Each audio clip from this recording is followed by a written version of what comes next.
Thank you for sending in your next essays for correction. Now, just a word of clarification, okay?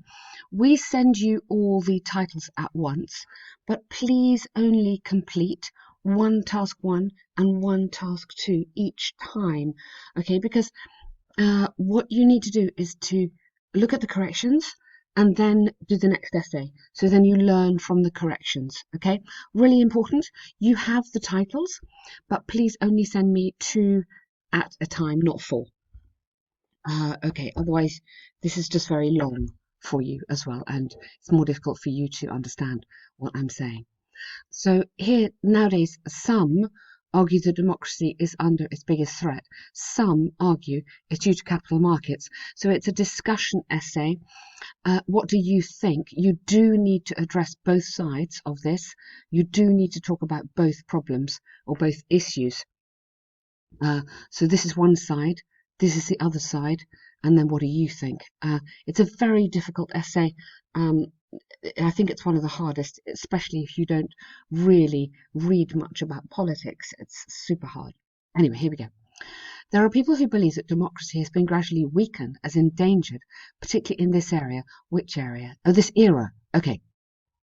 On the contrary, another point of view, and the comma there, another point of view is that parties have lost their potential to rule their governments as a result of global capital markets. Okay, I think you need to explain what you understand by this. It's very difficult if one doesn't quite understand it. It's harder. Parties, so this is voters.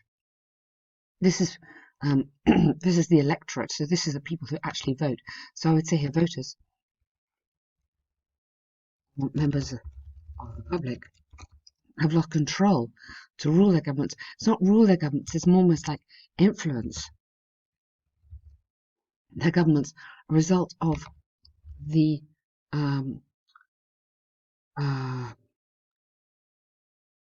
extreme power of global markets. This is what we're talking about, that the capital markets have more power than the governments, or more influence than the governments. I support the latter. Now, please don't do this. The latter, I'm thinking what? What do you support? So I believe that. So just go, I believe that, and tell me what. Generally, democracy is in a significantly better condition than with the past. In that case, that's not the latter. The latter is that the markets are stronger than the government. So the latter, so that democracy is in a better condition, that's not the same as the markets having control. Yet there are challenges due to globalization as well. Okay, so just make sure you really understand what's happening here. The gradual shift of power from parliaments and electorates to a powerful few, so a powerful few in the business world, has endangered democracy. Watch out, you've used that word twice, or is potentially endangering democracy, or yeah, and then why? The widespread lobbies and supported mentioned few by lawmakers have had consequences on nations all over the world.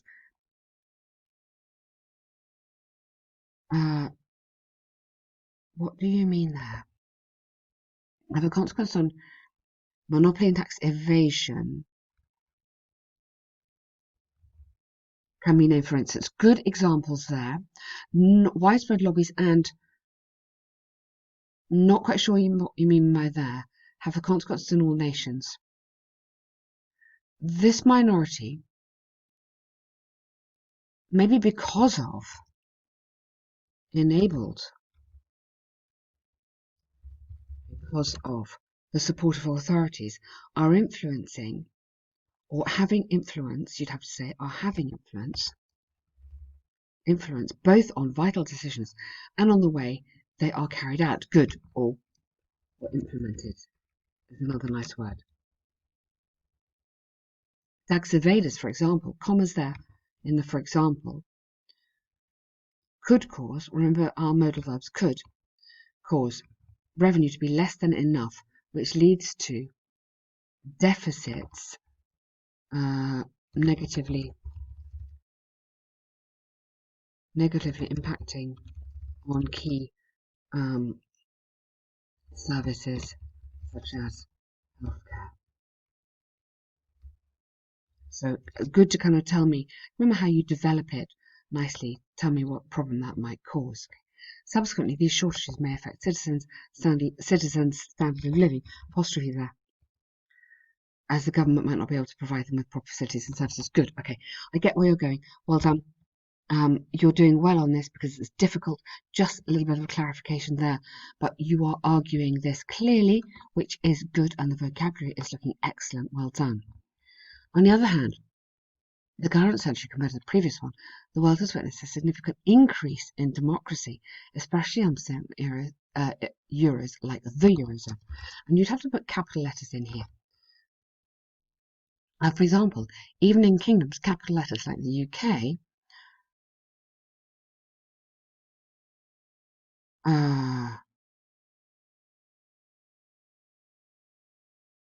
which is a crowned republic.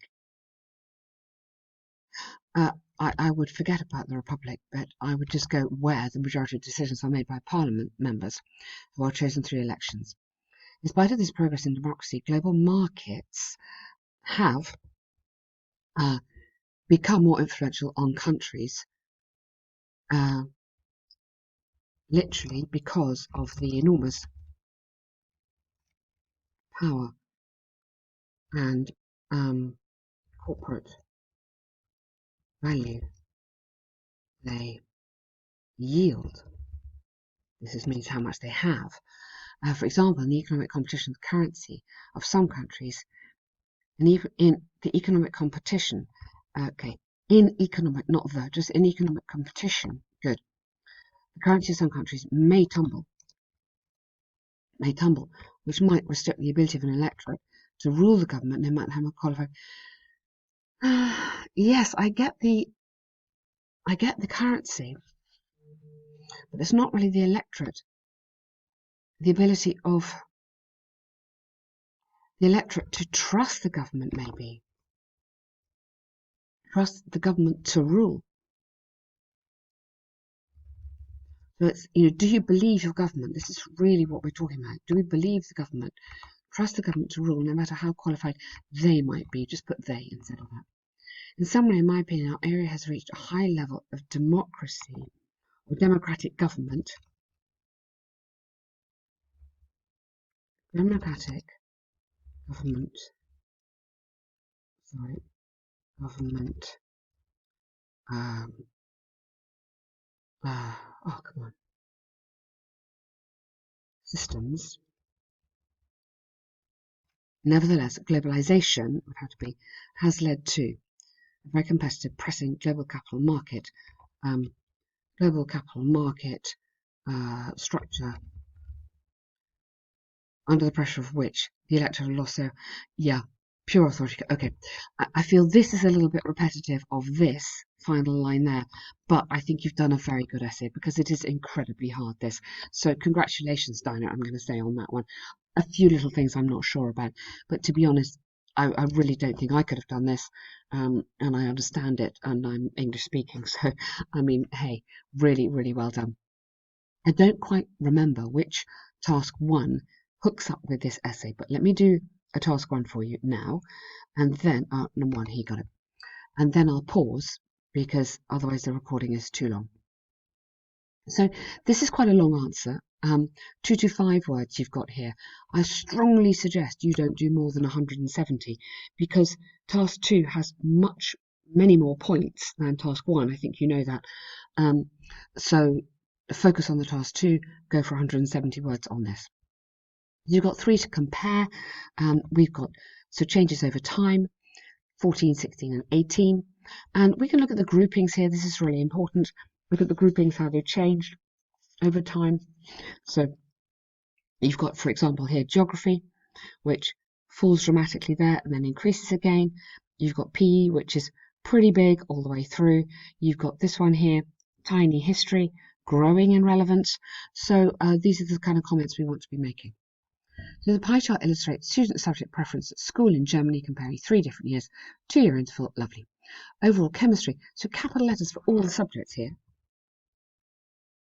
Chemistry and IT were the least preferred, while physics and PE were the ones were the most liked ones. You need another adjective there during the survey time. Very good, like that. Other subjects, however, showed considerable variations. Perfect. That's a very, very nice overall. During the 6-year period, chemistry and IT were, careful, you want the verb were, not where, place, were constantly the least favourites, generally under 3 and under 2% respectively.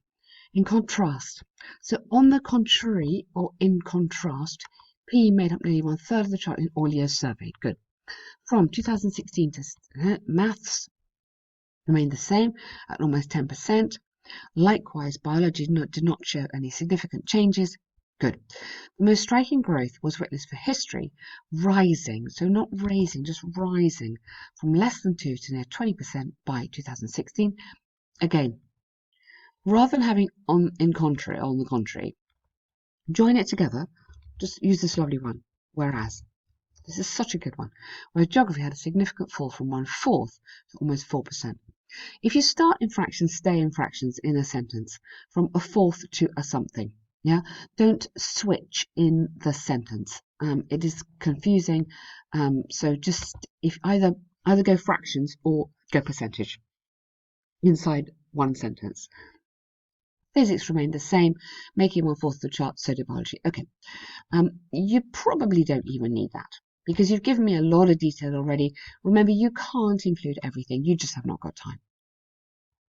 Comparing, I think 2016 to 2018, maths and biology became more interesting among students. Okay, interesting for, I would change it the other way around. I was students showed more interest in. Okay, make the students the subject. Students show more interest in, okay, what have you got? Maths and biology, which, so don't put the brackets here, which rose from 10% to almost 20, while, so another connecting word here, so go for these connecting words because they link really nicely. So while geography as well showed an increase, almost doubling, good, that's good with the percentages. Nevertheless, physics and mathematics and PE lost their popularity in 2018. History, excuse me, with a near 20% coverage, did not experience any significant change. Wow, what a strong answer. That is fantastic, Dina. Really, really impressive. You've got a lot of data to kind of chew over, we say, and to summarize here, and you've done that extremely well. Just try and include these two super duper words, while and whereas, where I put it here. Make sure you always have these because they are very good linking words. Otherwise, great answer. Well done. We'll just pause there.